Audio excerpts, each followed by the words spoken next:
ഞാൻ കുറച്ച് വെള്ളം എല്ലാം കുടിച്ചതാണ്. കാരണം കുറച്ച് ചോദ്യങ്ങൾ വരുന്നുണ്ട്. ആ ചോദ്യങ്ങൾ കേട്ടാൽ വെള്ളം കുടിക്കുന്ന പറയണം. ചോദ്യങ്ങൾ നിങ്ങൾ കേട്ടോളൂ. അല്ല കൊടുത്ത കഴിവല്ലേ, ആണ് കഴിവാണ്, പക്ഷേ അല്ല കൊടുത്തതാണ്.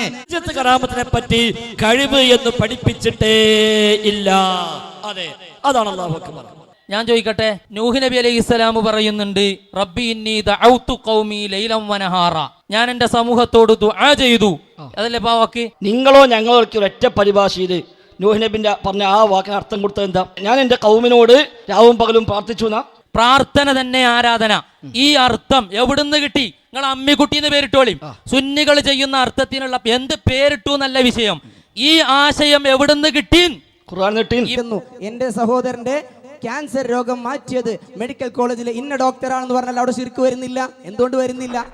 ഈ ചോദ്യങ്ങളൊക്കെ കേട്ടാൽ ഈ പബ്ലിക്കിൻ്റെ മുന്നിൽ ചില ഉസ്താദുമാർ പറഞ്ഞു പരത്തുന്ന ചില തമാശകളാണിതൊക്കെ. എനിക്ക് ഉസ്താദുമാരോടും അമർഷമല്ല, പബ്ലിക്കിനോടും അമർഷമല്ല. ഞാൻ ഈ വിഷയം ഒന്ന് ജനങ്ങളുടെ മുന്നിൽ റിവീൽ ചെയ്യാൻ വേണ്ടിയിട്ട് മാത്രമാണ് ഈ ഒരു മെത്തേഡ് സ്വീകരിച്ചത്. സത്യത്തിൽ മുട്ടുകുത്തിക്കും മുജാഹിദുകൾ എന്ന് പറഞ്ഞാൽ കിതാബ് തിരിയാത്തവരാണ്. ഇങ്ങനെയൊക്കെയുള്ള ഭയങ്കരമായ ക്യാമ്പയിനുകൾ എത്രയോ കാലങ്ങളായി നമ്മുടെ സമൂഹത്തിലുണ്ട്. ഈ ക്യാമ്പയിൻ്റെ ഇരകളാണ് പൊതുസമൂഹം എന്ന് പറയുന്നത്. അത് അവർക്ക് കിതാബൊന്നും തിരിയുണ്ടാവില്ല. ലക്ഷക്കണക്കിന് ഹദീസ് ഇതൊക്കെ പഠിച്ച കുറേ ആളുകളാണ് മറ്റേ ആളുകൾ. അവർ പറഞ്ഞത് കേട്ടാൽ മതി എന്ന ഒരു തലം ഇവിടെ യഥാർത്ഥത്തിൽ സൃഷ്ടിക്കപ്പെട്ടിട്ടുണ്ട്. ഇവിടെ ഈ ചോദ്യങ്ങൾ ചോദിച്ച എല്ലാ ചോദ്യങ്ങളുടെയും ഉത്തരം യൂട്യൂബിൽ നിങ്ങൾക്ക് ലഭ്യമാണ്.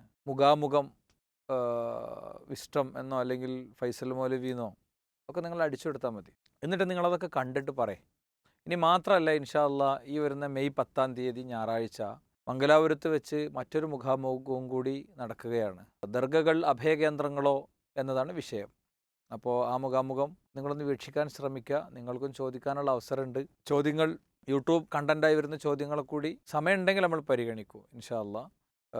പരമാവധി ആ ഏരിയയിലുള്ള ആളുകളൊക്കെ നേരിട്ട് തന്നെ എത്താൻ ശ്രമിക്കുക. കൂടാതെ നേരിട്ട് വന്ന് ചോദ്യങ്ങൾ ചോദിക്കാൻ കഴിയുന്ന ആളുകൾക്ക് നമുക്കുള്ളതിൻ്റെ പരമാവധി സമയം എന്തായാലും ചോദ്യങ്ങൾക്ക് ഇൻഷാ അല്ലാഹ് അവസരങ്ങളുണ്ടാകും. എല്ലാവരും പരിപാടി വീക്ഷിക്കണം എന്ന് പ്രത്യേകം അഭ്യർത്ഥിക്കുകയാണ്. ആരെങ്കിലും നടത്തുന്ന എന്തെങ്കിലും കുറേ കാലമായി പറഞ്ഞു കേൾക്കണ വാചകങ്ങളിൽ വിശ്വസിച്ച് പോകരുത്. ഭയങ്കര ആലിമീങ്ങളാണ്, മഹാപണ്ഡിതന്മാരാണ്, എല്ലാ ചോദ്യത്തിനും ഉത്തരം ഉണ്ടെന്നൊന്നുമല്ല. അങ്ങനെയൊന്നും ആരും പറയില്ലല്ലോ. വിവരവും വിജ്ഞാനമുള്ള ആരും അങ്ങനത്തെ ഒരു സ്റ്റാൻഡൊന്നും സ്വീകരിക്കില്ല. എന്തായാലും തിരിച്ചുള്ളൊരു പ്രപ്പകണ്ടയെ തിരിച്ചറിഞ്ഞുകൊണ്ട് നമുക്ക് മുന്നോട്ട് പോകാൻ കഴിയണം. അല്ലാഹു അനുഗ്രഹിക്കട്ടെ.